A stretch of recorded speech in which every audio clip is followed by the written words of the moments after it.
Hello दोस्तों, स्वागत है आप सभी का वोकल एकेडमी सर के यूट्यूब चैनल पे।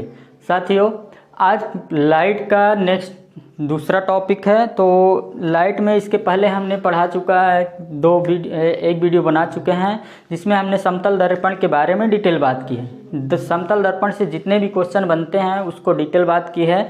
तो आज बात करेंगे अवतल दर्पण, ठीक है, जो किस सिद्धांत पे काम करता है? प्रकाश के परावर्तन के सिद्धांत पे, ठीक है। प्रकाश के परावर्तन के सिद्धांत पे क्या क्या काम करते हैं? तो समतल दर्पण हो गया, इसमें इमेज का जो फॉर्मेशन होता है वो किसके कारण होता है? परावर्तन के कारण, ठीक। अवतल दर्पण का भी जो इमेज का फॉर्मेशन होता है वो परावर्तन के कारण। और तीसरा जो है उत्तल दर्पण, तीनों का जो इमेज फॉर्मेशन होता है वो परावर्तन के कारण होता है।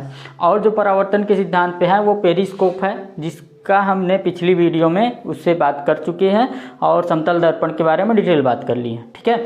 तो आज हम बात करेंगे कॉनकेव मिरर अवतल दर्पण, ठीक है दोस्तों। कॉनकेव मिरर अवतल दर्पण और अवतल दर्पण से जितने क्वेश्चन बनते हैं आज आपका क्लियर हो जाएगा। अवतल दर्पण और उत्तल दर्पण दोनों बात करेंगे, ठीक है। तो देखिए इसमें क्या है, कॉनकेव मिरर ये वस्तु की स्थिति, किरण आरेख, प्रतिबिंब की स्थिति, प्रतिबिंब की प्रकृति, ठीक है। तो इन चारों टॉपिक से क्वेश्चन बनते हैं इससे, ठीक। तो पहले हम क्या है इसके बारे में थोड़ा, कॉनकेव जो मिरर होगा इसके बारे में थोड़ा बात कर लेते हैं। जैसे बात करें, जो कॉनकेव मिरर है वो क्या है कि एक स्फेरिकल मिरर है। कॉनकेव मिरर कैसा मिरर है दोस्तों? एक स्फेरिकल मिरर है। जैसे कोई स्फेयर हो गया तो इसका छोटा सा पार्ट काट के, ठीक है, अगर काट के निकाल लिया जाए और इसके उभरी हुई तल पे क्या किया जाए? पॉलिश कर दिया जाए। उभरी जो बल्क सरफेस है उसको पॉलिश कर दिया जाए और दबी हुई तल को परावर्तक तल बनाया जाए, तो ये कौन सा दर्पण हो जाएगा? कॉनकेव मिरर, ठीक है।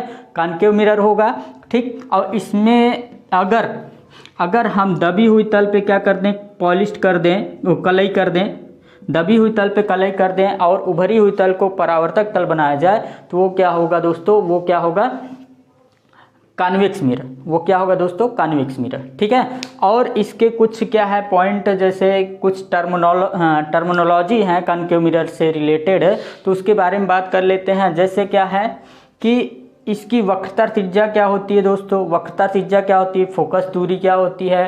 पोल क्या होता है? अपर्चर क्या होता है? ठीक, तो इसके बारे में भी जानकारी होनी चाहिए, ठीक है। तो बात करें कि जैसे ये क्या है, एक स्फेरिकल मिरर है, दोनों चाहे कॉनकेव हो चाहे कॉन्वेक्स हो, दोनों कैसे मिरर हैं दोस्तों? स्फेरिकल मिरर है, ठीक है। दोनों कैसे मिरर हैं? स्फेरिकल मिरर हैं। अब स्फेरिकल मिरर में इसका एक सेंटर होगा। अगर इसको काटने से पहले ये इस स्फेयर का एक सेंटर होगा, ठीक है। तो इसको हम अगर बड़ा करेंगे तो इसका भी एक क्या होगा? सेंटर होगा। तो इसका जो इस मिरर का जो सेंटर होगा उसी को बोलते हैं सेंटर ऑफ कर्वेचर, ठीक है। तो बड़े गोले, जिस गोले का ये पार्ट होगा उसका जो सेंटर होगा उसको बोलेंगे सेंटर ऑफ कर्वेचर, और इसके रेडियस को बोलते हैं रेडियस ऑफ कर्वेचर। जैसे यहाँ से यहाँ तक की डिस्टेंस, अगर ये सेंटर ऑफ कर्वेचर को सी से डिनोट करते हैं, सेंटर ऑफ कर्वेचर को सी से डिनोट करते हैं, और सेंटर ऑफ कर्वेचर और ये जो हिस्सा होता है इसके बीचों बीच पॉइंट को बोलते हैं पोल, ठीक है। इसके बीचों बीच पॉइंट को क्या बोलते हैं दोस्तों? पोल बोलते हैं। चाहे ये स्थिति, अब इसका जो सेंटर ऑफ कर्वेचर होगा इधर होगा, ठीक। और इसका भी पॉइंट ये क्या होगा? पोल होगा।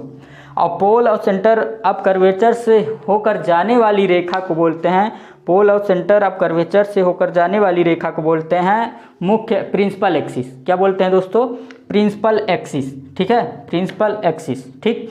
और जिस परावर्तक का ये पूरा जो व्यास होगा इसको बोलते हैं अपर्चर। क्या बोलते हैं? अपर्चर, ठीक। और यहाँ पे बात ये याद रखनी है कि जो यहाँ पे इसके मध्य पॉइंट में सेंटर ऑफ कर्वेचर और पोल के बीचों बीच पॉइंट में क्या होता है? इसका फोकस होता है, फोकस पॉइंट।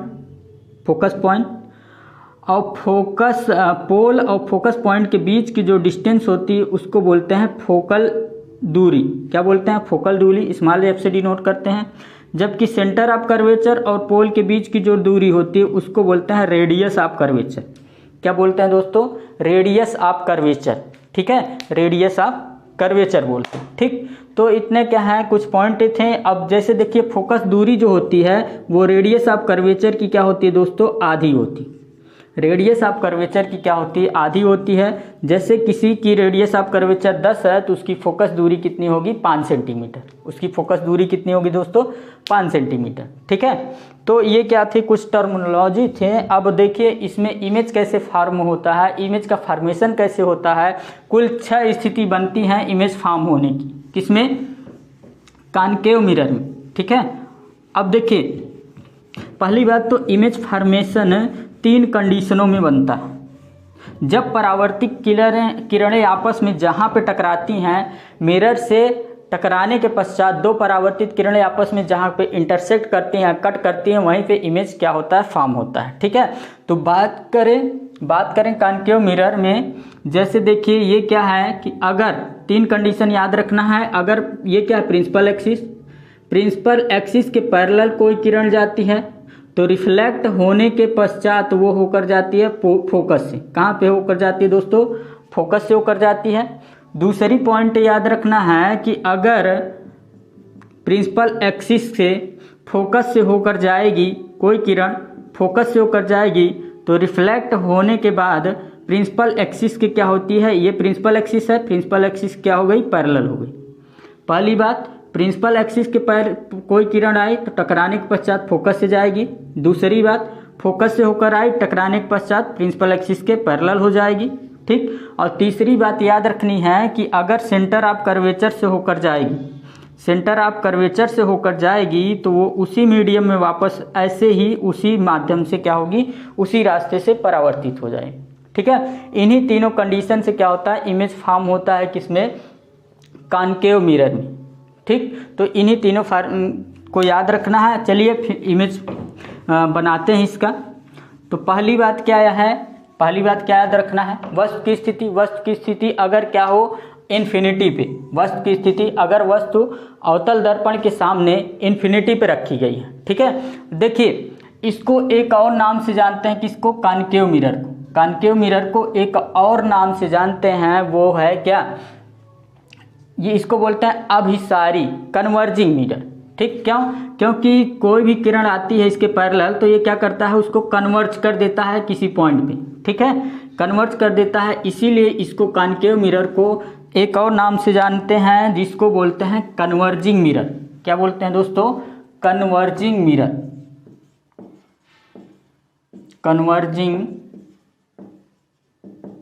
मिरर।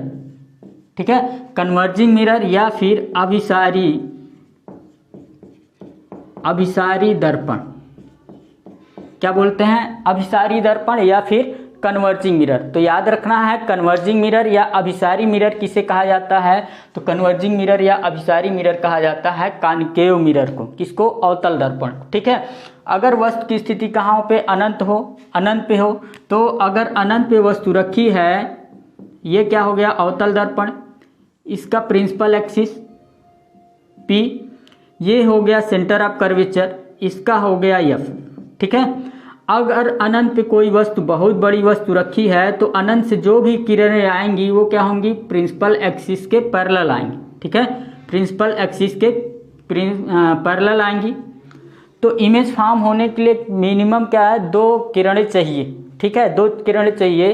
तो यहाँ से एक किरण गई, एक किरण यहाँ से गई, रिफ्लेक्ट होने के पश्चात कहाँ से, फोकस से होकर जाती हैं। जब प्रिंसिपल एक्सिस के पैरेलल कोई किरण आती है तो रिफ्लेक्ट होने के पश्चात कहाँ पे जाती है दोस्तों, फोकस से होकर जाती है। ठीक है, अब वस्तु की स्थिति ये क्या है, AB है।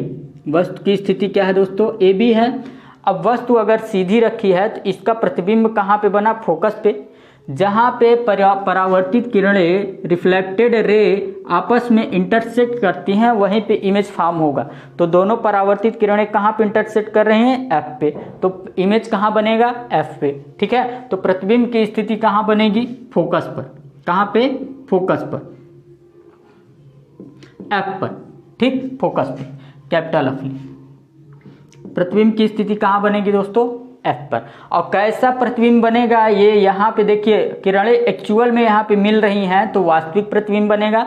ठीक है। कैसा प्रतिबिंब बनेगा दोस्तों? वास्तविक प्रतिबिंब बनेगा। तो प्रतिबिंब की जो प्रकृति होगी कैसी होगी? वास्तविक जिसको हम रियल बोलते हैं, वास्तविक जिसको क्या बोलते हैं दोस्तों? रियल। ठीक, वास्तविक या रियल। और प्रतिबिंब हमेशा यहाँ पे कैसा बनेगा? जब भी प्रतिबिंब रियल बनेगा तो उसकी जो नेचर होगा वो कैसा होगा? उल्टी बनेगी। ठीक है, तो प्रतिबिंब की प्रकृति कैसी होगी? वास्तविक, रियल और उल्टा। ठीक है, और कैसा बनेगा दोस्तों? उल्टा। ठीक, उल्टा बनेगा, रियल बनेगा, दर्पण के सामने बनेगा और हाईली डिमिनिश्ड। हाईली डिमिनिश्ड का मतलब बहुत छोटा, बहुत छोटा प्रतिबिंब बनेगा। ठीक है, हाईली डिमिनिश्ड प्रतिबिंब बनेगा। ठीक, और दूसरी बात करें कि अगर वस्तु की स्थिति कहाँ पे हो, वस्तु कहाँ पे रखी गई हो? इन्फिनिटी और सी के बीच। अगर वस्तु की स्थिति अनंत और वक्रता केंद्र के बीच रखी हो, अनंत और वक्रता केंद्र के बीच रखी हो, तो प्रतिबिंब की प्रकृति देखिए कैसे। इसका जो किरण आरेख है, किरण आरेख बनाना इसलिए ज़रूरी है ताकि ये क्या हो, आपको माइंड में सेटअप हो जाए और ये जो इसकी प्रतिबिंब की प्रकृति है ये आसानी से क्या हो, याद हो जाए। ठीक है, इसलिए इमेज बनाना यहाँ पे ज़रूरी है। अब देखिए, अगर ये क्या है? सेंटर ऑफ कर्वेचर और ये क्या है? एफ है। ठीक, अगर वस्तु की स्थिति कहाँ पे हो? सी और इन्फिनिटी के बीच, सी और इन्फिनिटी के बीच में रखी हो, तो एक वस्तु क्या होगी? प्रिंसिपल एक्सिस के पैरेलल जाएगी और ये टकराने के पश्चात कहाँ से होकर जाएगी? फोकस से। कहाँ से होकर जाएगी दोस्तों? फोकस से होकर जाएगी। दूसरी रे फोकस से होकर जा रही है, तो फोकस से होकर जो किरणें जाती हैं टकराने के पश्चात प्रिंसिपल एक्सिस से क्या हो जाती हैं दोस्तों? पैरेलल हो जाती है। तो इमेज कहाँ पे फॉर्म हुआ दोस्तों? यहाँ पे। इमेज कहाँ फॉर्म हुआ? यहाँ पे। तो कहाँ पे इमेज फॉर्म हुआ? सी और एफ के बीच, सी और एफ के बीच। तो सी और एफ के बीच इमेज क्या हुआ? फॉर्मेशन हुआ। ठीक है, तो अगर वस्तु ये ए बी रखी थी तो वस्तु की स्थिति, प्रतिबिंब की स्थिति ए डैश बी डैश कैसा बना दोस्तों? उल्टा बना, क्योंकि वस्तु ऊपर रखी थी, प्रतिबिंब कैसा बना? नीचे बना। कहाँ पे बना? सी और एफ के बीच में। अगर वस्तु अनंत और सी के बीच में रखी है तो प्रतिबिंब की स्थिति सी और एफ के बीच बनेगी, सी और एफ के बीच बनेगी। तो प्रतिबिंब की स्थिति कैसी बनेगी? सी और एफ के बीच बनेगी। कैसा बनेगा? वास्तविक, क्योंकि किरणें वास्तव मिल रही हैं। वास्तविक जिसको रियल बोलते हैं, वास्तविक। ठीक है, वास्तविक उल्टा, वास्तविक उल्टा और वस्तु से छोटा। कैसा होगा दोस्तों? वस्तु से छोटा।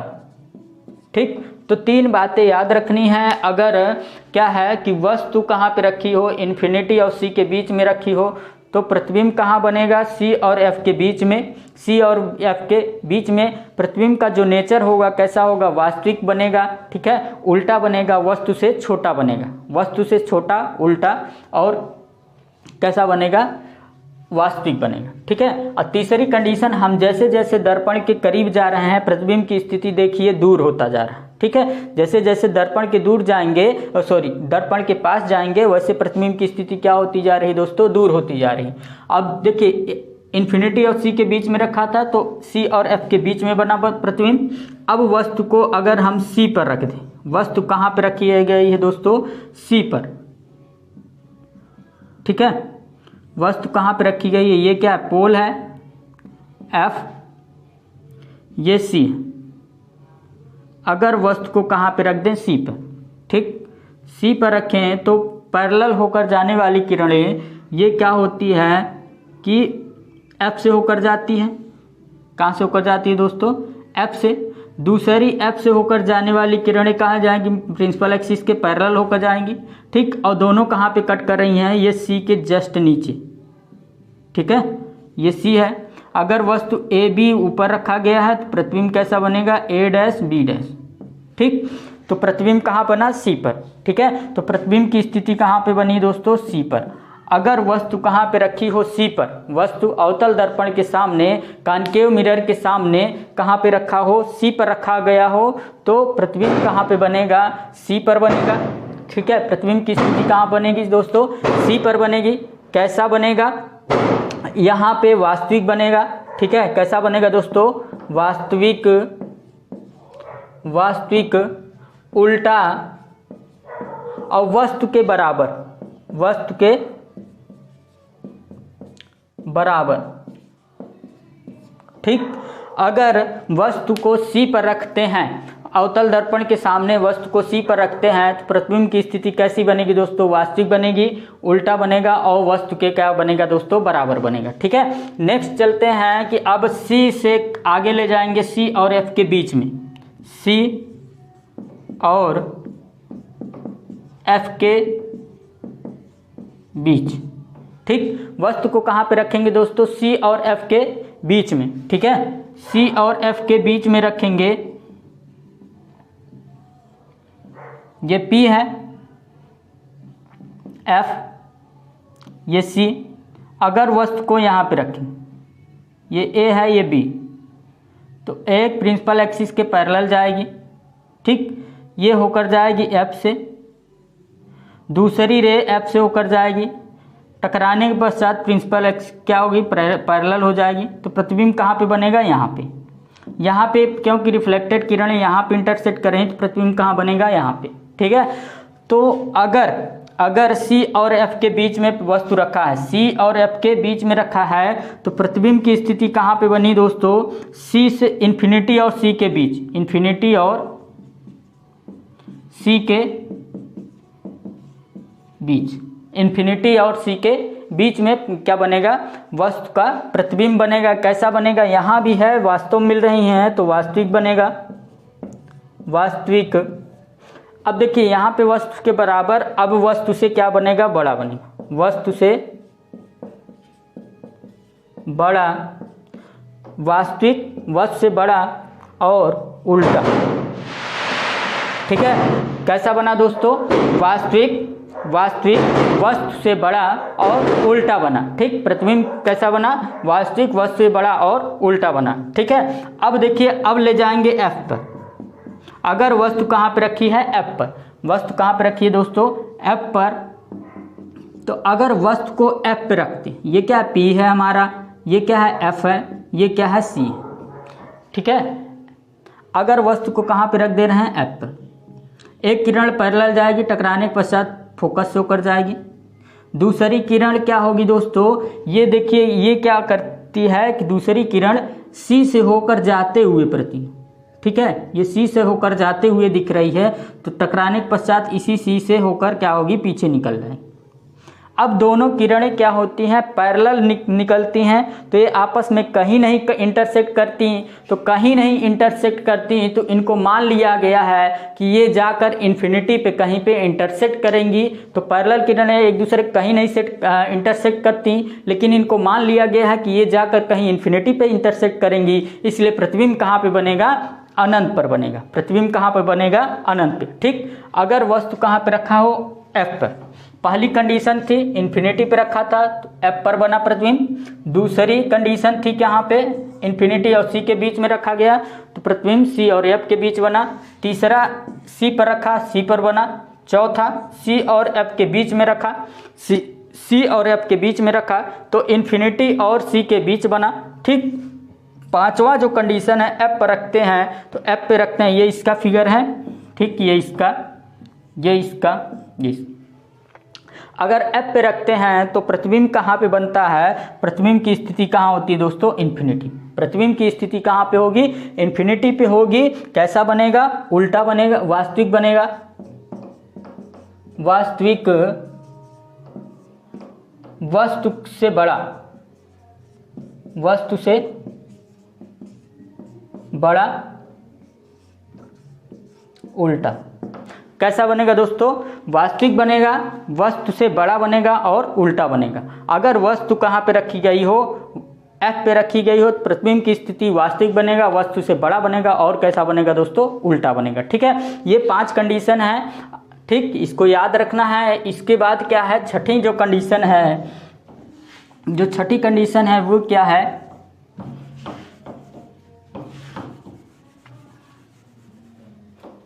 छठी कंडीशन है अगर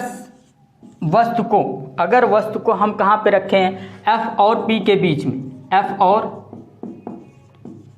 P के बीच, अगर वस्तु को कहाँ पे रखें, वस्तु को कहाँ प्लेस किया जा रहा है, object is place between F and P, F और P के बीच में। ये क्या है, F है, ये क्या है, C है, P। वस्तु को कहाँ प्लेस कर रहे हैं, F और P के बीच में, F और P के बीच में। एक किरण तो पैरेलल जाएगी, टकराने के पश्चात C से होकर जाती है, दूसरी किरण कहाँ से C से होकर जाती हुई दिखती है, टकराने के पश्चात ये निकल जाती है। अब दोनों किरणें पीछे जा रही हैं तो पीछे फैल रही हैं, तो पीछे कहीं भी इंटरसेक्ट नहीं करेंगी, इसलिए इनको आगे बढ़ाया जाता है। और आगे बढ़ाने पे ये यहाँ पे क्या करती हैं, इंटरसेक्ट करती हैं, तो इमेज भी यही बनता है। अगर ये A है, ये B है, तो A डैश B डैश ये इमेज का फॉर्मेशन हुआ। ठीक है, तो परावर्तित किरणें जहाँ पे इंटरसेक्ट करती हैं वहीं पे इमेज बना, लेकिन यहाँ पे वास्तव में नहीं मिल रही हैं, क्योंकि पीछे बढ़ाने पे ये क्या होती हैं, एक दूसरे से दूर जा रही हैं, इसलिए इसको आगे बढ़ाया गया। और यहाँ पे इंटरसेक्ट कर रही हैं, तो यहाँ पे इंटरसेक्ट कर रही हैं तो प्रतिबिंब यहाँ पे बनेगा। तो प्रतिबिंब की स्थिति कैसी बनेगी, दर्पण के पीछे, दर्पण के पीछे, दर्पण के पीछे प्रतिबिंब कहाँ बना दोस्तों, दर्पण के पीछे। ठीक है, बिहाइंड मिरर, बिहाइंड मिरर। और प्रतिबिंब की प्रकृति देखिए, यहाँ पे कैसा बना है, आभासी बना है। यहाँ पे दोस्तों कैसा बना है, आभासी, कैसा बना है, आभासी। ठीक, और कैसा बना है, सीधा बना है, आभासी। जब भी प्रतिबिंब, चाहे अवतल दर्पण हो, चाहे उत्तल दर्पण हो, चाहे समतल दर्पण हो, ठीक है, तीनों में अगर कंडीशन होगी आभासी, तो प्रतिबिंब हमेशा सीधा बनेगा, ये ध्यान रखना है। और उसका मैग्निफिकेशन भी हमेशा पॉजिटिव होगा। ठीक, और जब भी प्रतिबिंब वास्तविक बनेगा तो उसका मैग्निफिकेशन निगेटिव होगा और प्रतिबिंब उल्टा बनेगा। ठीक, आभासी में प्रतिबिंब सीधा बनेगा और कैसा बनेगा, उसका मैग्निफिकेशन पॉजिटिव होगा। तो आभासी बना, सीधा बना, दर्पण के पीछे बना और वस्तु से बड़ा बनता है। कैसा बनता है दोस्तों, वस्तु से बड़ा बनता है। ठीक है, वस्तु से बड़ा बनता है। ठीक, ये 6 कंडीशन हो गई अवतल दर्पण में क्या, प्रतिबिंब बनने की। तो प्रतिबिंब बनने की 6 कंडीशन, पहला याद रखना है कहाँ पर, पहला इन्फिनिटी पे रखा तो फोकस पे बना, कैसा बना, वस्तु से छोटा बना, वास्तविक बना और उल्टा बना। दूसरी कंडीशन इन्फिनिटी और C के बीच में रखी है, तो प्रतिबिंब कहाँ बना, C और F के बीच में बना, कैसा बना, वस्तु से छोटा बना, वास्तविक बना और उल्टा बना। तीसरी कंडीशन C पे रखे हैं तो C पे बना, कैसा बना, उल्टा बना, वास्तविक बना, उल्टा बना, वास्तविक बना, वस्तु के बराबर बना। तीसरी कंडीशन है C और F के बीच में रखे हैं तो इन्फिनिटी और C के बीच में बना, वास्तविक बना, उल्टा बना, वस्तु के बराबर बना।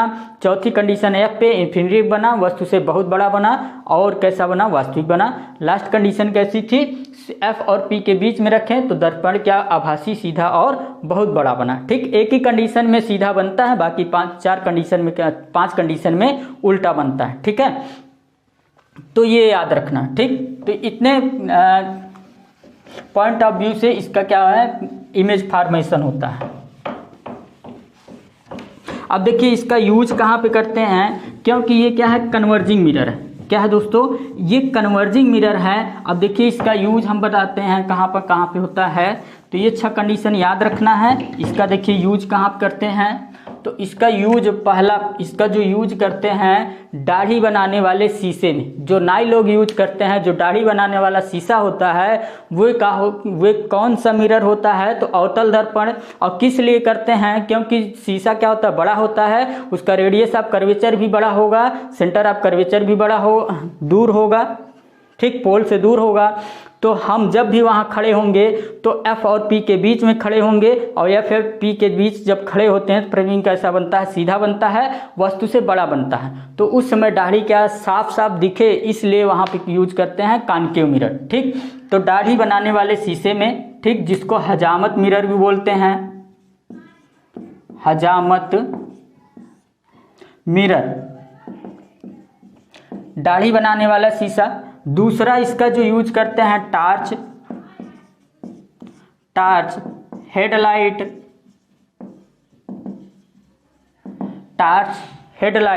सर्च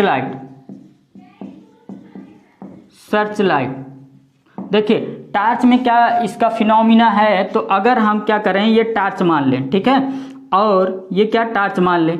अब ये हमारा होता है अवतल दर्पण, टार्च में ये क्या होता है, अवतल दर्पण, ठीक। तो बल्ब को इसके अवतल दर्पण के हम फोकस पे रखते हैं। बल्ब को कहाँ पे रखते हैं, अवतल दर्पण के फोकस पे। तो फोकस से जितने भी किरणें निकलेंगी इससे टकराने के पश्चात ये क्या हो जाती हैं, फोकस से जितने भी किरणें निकलेंगी इससे टकराने के पश्चात पैरेलल हो जाएंगी।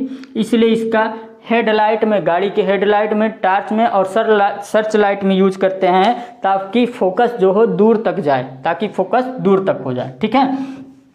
तो सर्च लाइट, टार्च, हेडलाइट, हजामत मिरर में, और जो होता है ये हमारा लैंप लाइट, ये भी यूज करते हैं। कौन सा मिरर, कॉनकेव मिरर, ठीक है। और चौथा जो है ये सोलर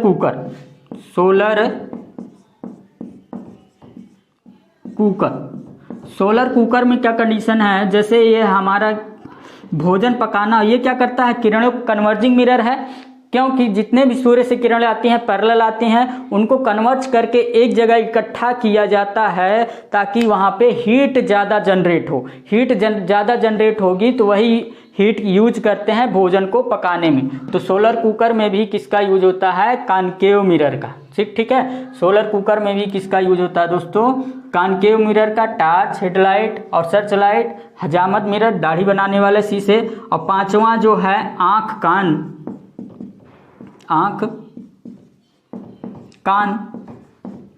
नाक के डॉक्टर, आँख, कान, नाक के डॉक्टर जो यूज करते हैं, आँख, कान, नाक के डॉक्टर जो यूज करते हैं, वो कौन सा मिरर यूज करते हैं, वे करते हैं कॉनकेव मिरर का यूज, क्योंकि उनको फिगर बड़ा बनाना पड़ेगा, ठीक, फिगर बड़ा बनाना होता है ताकि चीज़ें आसानी से स्पष्ट देख सकें। और वो कंडीशन होती है जब F और P के बीच में हम कान को रखेंगे, ठीक है। मिरर ऐसा लेंगे कि जो हमारा कान हो वो F और P के बीच में आए, जिससे वास्तविक और बड़ा प्रतिबिंब बने और सीधा प्रतिबिंब बने, ठीक है। तो ये कुल इसका यूज हो गया कहाँ पे, हजामत मिरर में, टार्च, हेडलाइट, सर्च लाइट और सोलर कुकर में आँख, कान, नाक के डॉक्टर इसका यूज करते हैं। इसके बाद बचा है जो कॉन्वेक्स मिरर है, वो बचा है, ठीक है दोस्तों। तो आज के लिए बस इतना ही, मिलेंगे अगली वीडियो में अगले टॉपिक के साथ। अगला जो टॉपिक होगा, अभी बचा है क्या, कॉन्वेक्स मिरर, और जितने भी अपवर्तन है